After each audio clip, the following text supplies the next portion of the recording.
cast a spell on I was going to say, Manchin. what's our next topic? Because I don't know the topic order. It's your topic. Let's talk about the Build Back Better plan that's currently really good at failing. Yeah, everybody's kind of infighting right now. All the kids are yelling and screaming, and Dad doesn't know what to do anymore. I think he pulled all his hair out already. So the Democrats have been really pushing the Build Back Better plan, which has the infrastructure bill included into it that would bring, would federalize the child care system, right? So the pre-K system, federalize that, federalize elections across the state. So even local elections would still be under the jurisdiction of federal government. And just a bunch of that, the infrastructure, which would include the what do you call it? DSL is what they're calling it. I was like, who uses DSL anymore? Really? Like, this is what y'all spend money on? So it should say the fiber lines that they're going to be running, and other items like that. Well, Joe Manchin, which is, I guess you can say he's a conservative Democrat, he announced Sunday that he will not be voting for it. And seeing as the Senate is split 50-50, it only takes one. So now you got the argument of the filibuster coming in, because Democrats have been pushing to kick the filibuster for a couple months now because of a situation like this. Well, I don't think a $2 trillion plan is actually something that you should just force through. I do think a majority is needed on something like this. Yeah.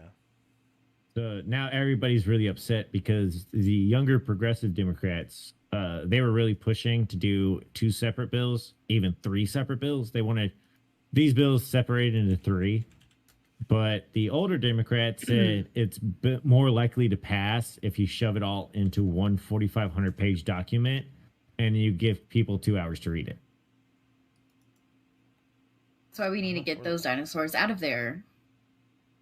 I'm just saying, you put something, we see this with like the stimulus bill, right? Where they try to add all this shit into just one bill to sneak it in. It's like, no, like we should have a majority. So we represent all interests, for the money that we're paying the government to do for us.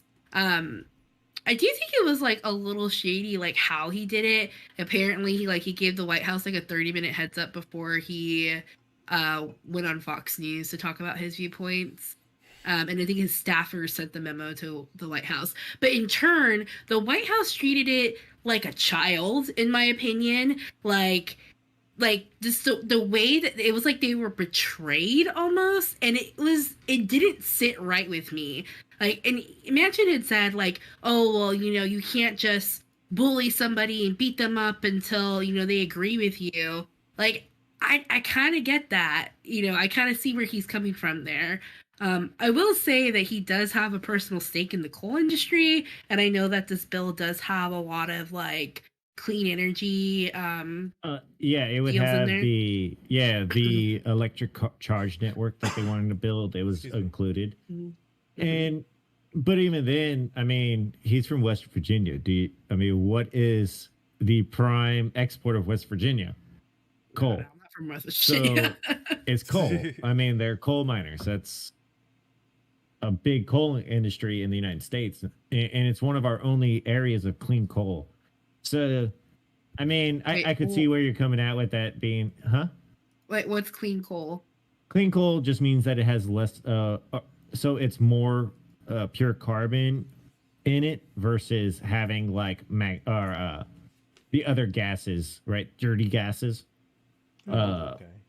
I can't remember the name of most. Is that why they had like canaries in like the mine? So they the canaries. Yeah, because when the coal forms, it can capture other gases or like methanes. That's what I was thinking. Methane and other gases like that. It can be in the coal. And in like the areas of West Virginia, they have clean coal. Is not actual, like, it doesn't burn clean. It's just a pure coal, so there is less that comes out on the other side. It's like controlled as to how it's made, right? Like it's still made out of wood and shit like Well, that. I mean, it's just it's just was a better area to make coal when coal was formed. So as in like China, they use what they call dirty coal, and then like dirty coal is what Great Britain and stuff used. If you ever hear about, when it rained ash and all that back in the Industrial Revolution, that's because they were using a coal that burned a lot dirtier. But yeah, no, I mean, so yeah, there's a lot of things, but he's been against the bill from the onset. Like from the very beginning, he voiced that he wasn't for the bill, but he was willing to work with them. And it didn't sound like they were going to give enough. And I mean, you got to also look at the infrastructure and then the previous bill they passed, or just portions of the Green New Deal that they're separating out and spreading it out over a long period of time and thinking nobody will notice. It was the whole way the Build Back Better plan was set up was very deceptive in the long run. Because you got to remember, in the Build Back Better plan, they're going to hire 80,000 IRS agents. They're going to monitor I don't think they decided between $600 to $1,000, but anytime there was $600 to $1,000 flowing in and out of your bank account, you'd have to report it to IRS. So they would have tabs on your spending, what you receive. Well, yeah, they're trying to. I see where they're trying to go with that. They're trying to limit exactly the tax haven that the United States has created for itself. So not the tax haven, but it wouldn't. So Biden can't raise taxes on the middle and lower class, right? Like that would be death to his campaign. Yeah, where's it going to like it would destroy his presidency, right?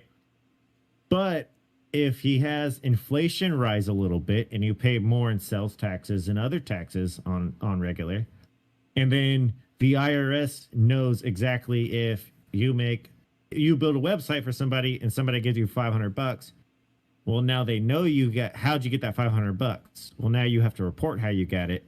You can't follow any loopholes. So they're going to tighten every loophole. And that means if a small creator does a small task for somebody and makes $1,000 building a giant website and does a good job, well, now they're going to see, where'd you get that money?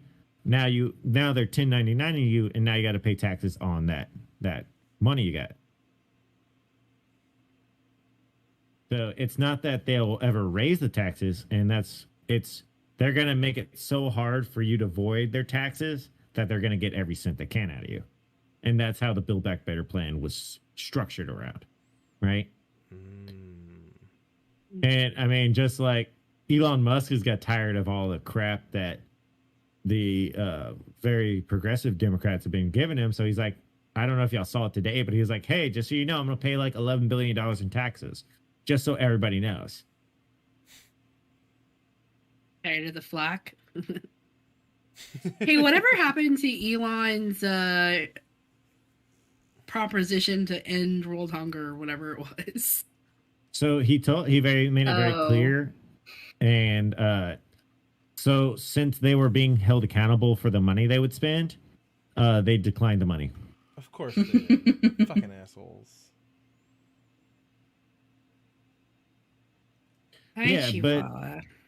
Yeah, I don't see anything that was a positive in the Build Back Better plan, how they were structuring it. And as taxpayers, we were all promised that it would be no debt added. And right now, the best estimates is that over 10 years, it'd add $5 trillion of debt to the deficit. Why don't they all just take a pay cut to offset the deficit? Hey, if you made your own paycheck, would you take a pay cut? Yeah. So I would. I believe that, actually. I mean, yeah, I've had to before, but still, we're not in office. We're not slimy enough to make it to Washington, D.C. I'll say that. Or not oily enough. We're clean coal. Yeah, and I mean, there was a few, they threw a few bright spots into it, but you know, like the child care was a big a plus for a lot of people, Mm-hmm. but I don't think the federal government should be involved in it in that way. Uh, they're already involved in your child 6 on up or 5 on up. I don't think they need to be involved in your child's life when they're like 2 and 3. I mean, we're already getting that money back tax time. Instead of getting it a one lump sum, like receiving it once a month does help out See, a lot. Like a lot of people depended on that for making rent, for buying food. Like for me, I was able to stay on top of daycare, especially when things got tough. yeah, and I mean, and that's so any way you can help people like that, I'm for, right? Like I think that's I would rather the government give you a tax rebate and you're able to help with your childcare rather than the government managing and running a childcare facility that you have to send your child to. Yeah. That's a good point. Yeah. I can see that. I can agree to that. Oh, that reminds me. That was another comment that Manchin had made. He was talking about like maybe proposing what was it, like like for those child benefits, you have to make like a work requirement. So like you have to work like a minimum of 30 hours a week or something like that in order to receive a credit like that. Which I can kind of see, like, you know, you're kind of contributing in other ways. If you're not putting into the pot, why do you get a share of the pot? You know what I mean? Like that's sense, yeah. You know, it just sucks for those people that are without work because they're disabled or whatever. Not, but I think that's a very different case than somebody just kind of that's a total. I mean, taking a free. Yeah, I mean, if you're disabled in that way, you're on disability. Like, I mean, you can't. Like, that's understandable, but there's a lot of people that chose not to, and that was a lot of people's issue when they were trying to put out the Green New Deal in the first place. Was that it was written in there that if you choose not to work, you could still get your payments, and it's like, no, we already are suffering because the U.S. dollar has nothing to back it, and we keep printing more U.S. dollars. So now the dollar is worth less this year than it was last year, right? Kind of like, and it's not going to. Sorry, go ahead. Yeah. So what were you going to say? I was going to say kind of equivalent to how Activision Blizzard stocks aren't really as valuable anymore. Oh, Yeah, well, almost, right? So if in the first year of Joe Biden's presidency, America's baby. Yeah, we already see a 7% inflation. So that means the dollar is at least worth 7% less than it was last year, right? Mm-hmm. And then you want to raise taxes on everything, and then you want to keep on this rate of spending, which that tells us. So in 2023, a dollar is going to be 14% less than it was in 2020. Oh my God. I don't want that to happen. And then, you know, let's say it's 20% in 2024 than it is right now. Like, that's a scary thought. And it's not even a issue that anyone's even going to talk about or bring up before we charge headfirst into one of these situations. Good point. So they spent like months doing this bill, and now it's pretty much dead in the water. Like, what other options do Democrats have at this point? I don't think any, right? Like, it's dead. So if that's the thing, the two options are right now they've said it's either our way or no way, and they've refused to compromise on anything because they currently have power in all three branches, right? So they're refusing to cooperate and compromise on a lot of items with the other side of the aisle. And so all the negotiations that went on in this plan were between Joe Manchin, conservative Democrat, and Joe Biden, a very progressive Democrat that he's shown to be. So unless you're willing to bring in the other side of the table, I don't know how they can progress forward. And if they want to bring in the other side of the table, they're going to have to cut a lot of the social spending programs. because right now that's our main debt driver. Like our social programs are what are bankrupting us. So adding more social programs at this moment without another form of revenue is not a very good idea. Well, I don't think it's a bad idea though to take a look at those programs and see how they're serving the community. I mean, like you look at like any like Medicare or any type of like child care that's available, like what is the quality of it anyway? You know, like some of it isn't that great and there's a lot of issues of like abuse and things of that nature.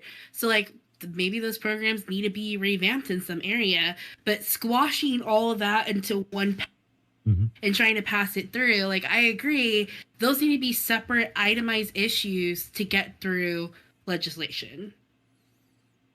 Yeah, I don't think the federalization of childcare and the federalization of local elections are anything that you're going to have Republicans agree upon, right? Because if you federalize, so like one of the senators, Blackburn, what she said was that if you federalize the government or the health, or if you federalize childcare, then you're removing faith-based organizations out of the picture. And just because big cities don't rely on faith-based organizations for childcare doesn't mean a majority of the country does. You know what I mean? So if you go to Georgia or you go to South Carolina, you're probably more likely for them to go to church for the childcare than it is a private daycare, you know? Well, I don't think that cutting those would solve much of the issue, but I do know that the United States, the Senate passed a $768 billion defense bill, and it's like the most that they've ever passed for the military. Like, why did we need to spend so much there? But again, what is that? What percentage? Well, that's where we're on the brink of war with Russia and China. I mean, Russia is amassing troops along Ukraine's border, and there's 9-year-old children learning how to fire a gun right now in Ukraine to defend themselves. That's true. But then again, the defense bill is not even. You say that defense bill, but what did we just pass? The $1.2 trillion spending bill, and what was that for? We gave most of that money to other countries. Mm-hmm. So I think there's. Yeah, our defense is, we spend a lot of defense, but still it's only like 30% of the budget. So you could cut 100% of the defense bill and you still have a big 70% piece of the pie that is, we're already in debt in that aspect, right? Where the government's about to shut down again. Shit. We don't need another shutdown.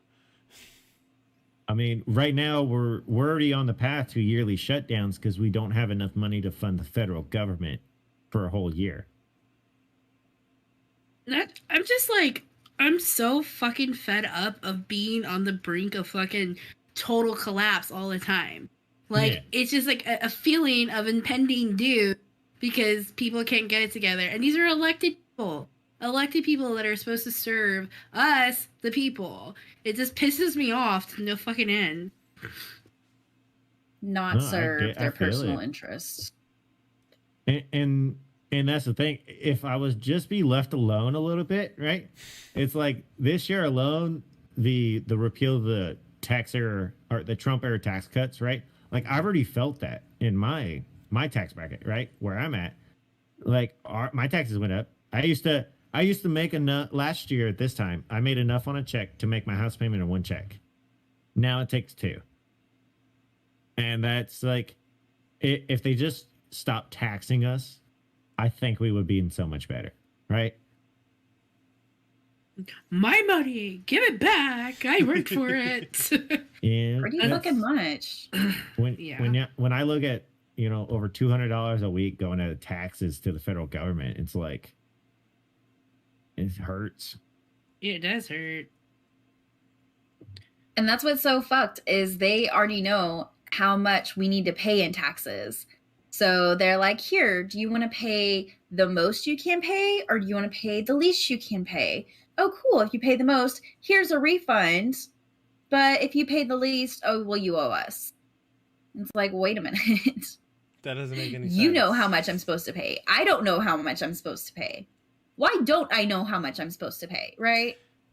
Because if the federal government did what they could easily do, they would kill an entire industry, and that industry lobbies so that they don't die.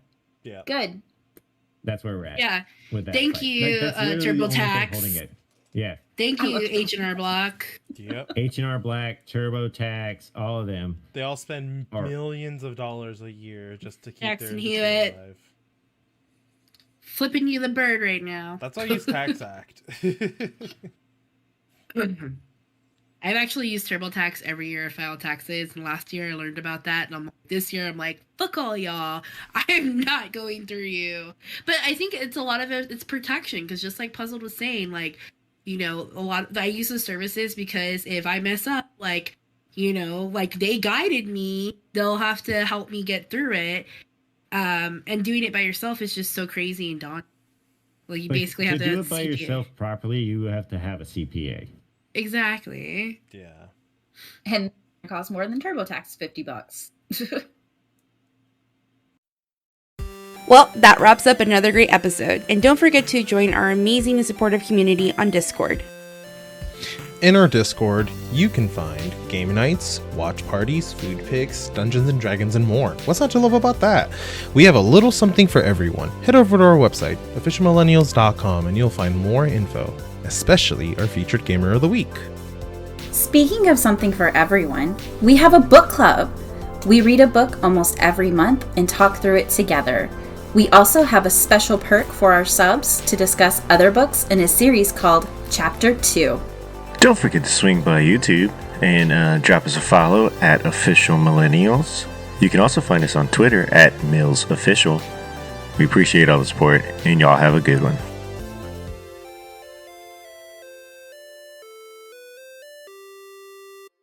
This is an Official Millennials production.